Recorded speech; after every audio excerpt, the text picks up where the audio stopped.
એક 13 વર્ષનો દીકરો, એક 15 વર્ષનો દીકરો ને એક 17 વર્ષનો દીકરો, ત્રણે ત્રણ દીકરા મારા ગામના બોરડાના. ઉપરથી પેટી લઈ લીધી, મા ઉપર એક હોનાનું 17 હોય છે ખબર ને, એ એને લઈ લીધું. કટકે કટકે અહીંયા સેવાના ભાવમાં એવી રીતે રહેતા હોય. અને નરું સત્ય કહું તમને, આ મારા બોરડાની બનેલી ઘટના કહું.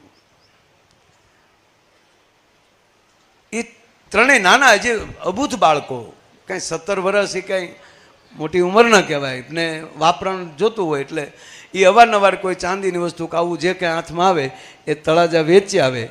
અને પાછા શું કરે, ઝાઝા પૈસા હોય ને તો અહીંયા બોરડા નથી ઓલો પાણીનો ટાંકો, એ ન્યા હતાડે, ન્યા લઈ બીજા લઈ જાય.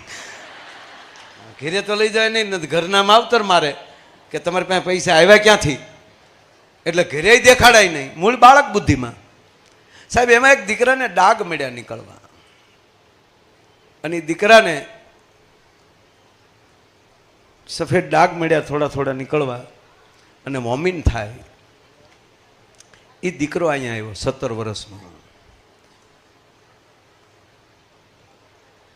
બગડાણા પોલીસ આવી, એ છોકરાને બેસાડ્યા. કોણ કોણ? એ ત્રણેયને ગોત્યા, ત્રણેયના રૂમમાં બેસાડ્યા. રાતે હું બહારથી પ્રોગ્રામમાંથી આવતો હતો ને પોલીસે મને ફોન કર્યો કે ઓલી જે ઉપરથી પેટી ગઈ છે ને એ બધું થયું હતું, તમે ફરિયાદ ન લખાવો પણ અમારી નોંધમાં હોય એ છોકરા જડી ગયા છે.